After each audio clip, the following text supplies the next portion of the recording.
할렐루야. 오늘은 레위기 26장 말씀 함께 은혜를 나누겠습니다. 오늘은 참 안타까운 내용이 많이 나옵니다.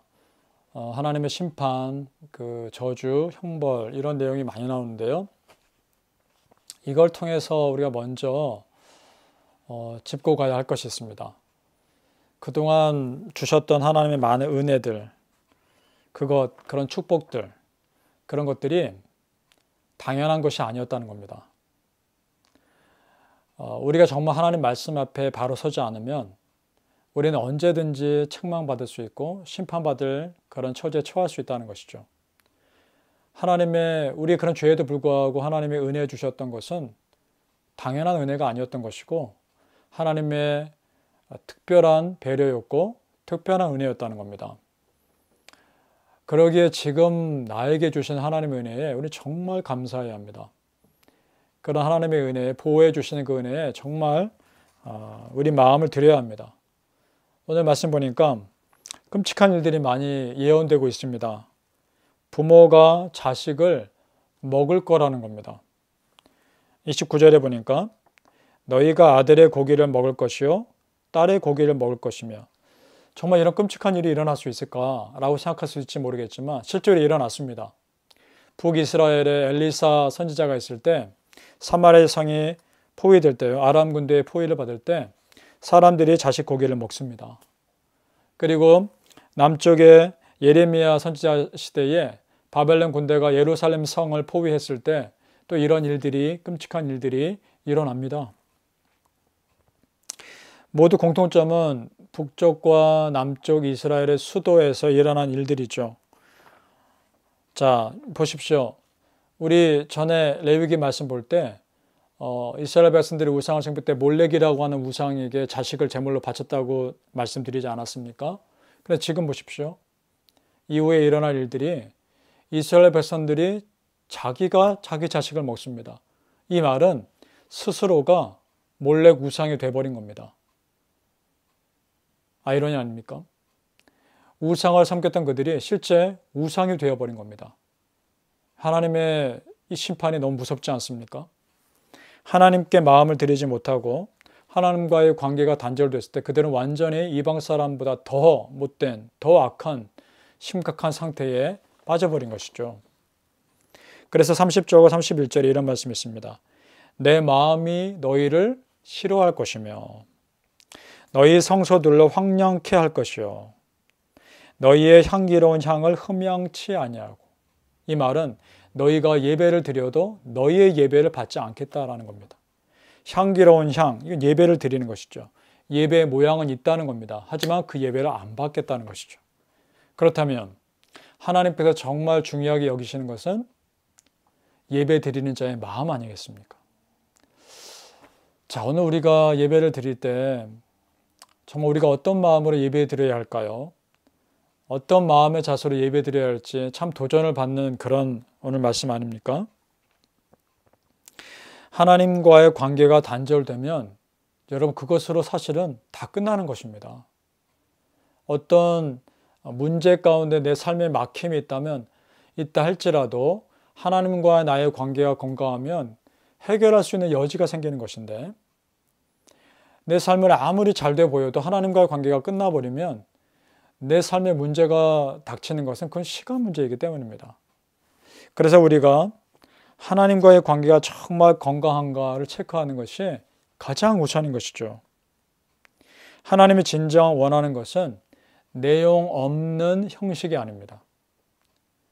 경건의 모양, 내용 없는 경건의 모양이 아닙니다.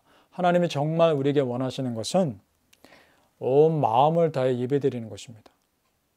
아모스서에 보면 참 우리가 의미심장하게 여겨야 할 말씀이 나옵니다. 아모스 5장 말씀입니다. 21절부터 24절 제가 읽어드리겠습니다. 내가 너희 절기를 미워하여 멸시하며 너희 성회들을 기뻐하지 아니하나니.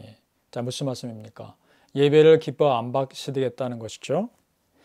너희가 내게 번제나 소제를 드릴지라도 내가 받지 아니할 것이요 너희 살진 희생의 화목제도 내가 돌아보지 아니하리라. 화목제는 하나님과 우리의 화평을 감사하는 제사 아닙니까? 그 얘기는 하나님과 우리 사이의 화평이 끊어졌다는 것입니다. 그 다음, 네 노랫소리를 내 앞에서 그칠지어다. 네 비파소리도 내가 듣지 아니하리라. 마음에 없는 찬양 안 받겠다는 겁니다. 그 다음, 오직 공법을 물같이 정의를 하수같이 흘릴지로다.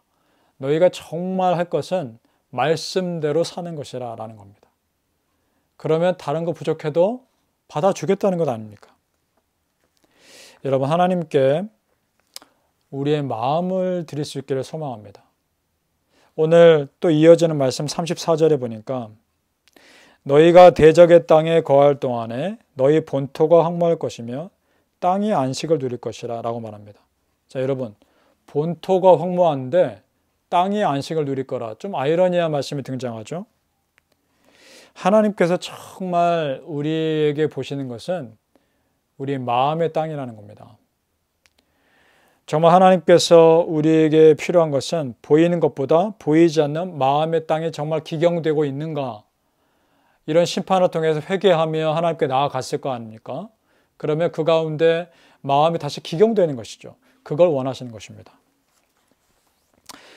바라기는 우리가 하나님께 무엇을 하는 것보다 더 중요한 건 내가 하나님 앞에 내 마음의 땅을 정말 기경하며 오늘도 새롭게, 이번 주도 새롭게 마음을 드리는 그런 예배가 되려야 하지 않을까 생각해 봅니다.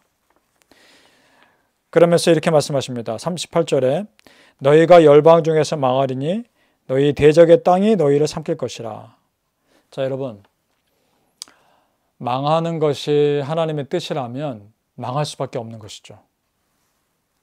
그런데 하나님은 항상 그곳에서 새로운 출발을 하십니다. 자, 홍수가 일어났죠. 그러니까 노아의 방주가 의미가 있는 것 아닙니까? 모든 인류가 죄 가운데 빠졌죠. 그러니까 십자가의 죽으심과 부활하심이 의미가 있는 것 아닙니까? 크리스찬의 망함은 망함으로 끝나지 않은 소망이 있는 것입니다. 믿으십니까? 만약 이런 것이죠.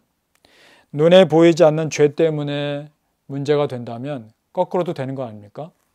보이지 않는 내 마음이 하나님께 회복된다면 새로운 회복의 은혜와 소망의 길이 열릴 것이라 기대할 수 있는 것입니다. 바라기는 보이지 않는 마음이 하나님 앞에 먼저 진실할 수 있기를 축복합니다. 지금 실패 가운데 있다면 여러분 마음을 먼저 하나님께 드리실 수 있기를 바랍니다. 그러면 새로운 회복의 길 하나님께서 열어주시리라 믿습니다. 바라기는 마음의 땅을 먼저 기경하는 우리 모두가 될 수 있기를 예수님의 이름으로 축복합니다.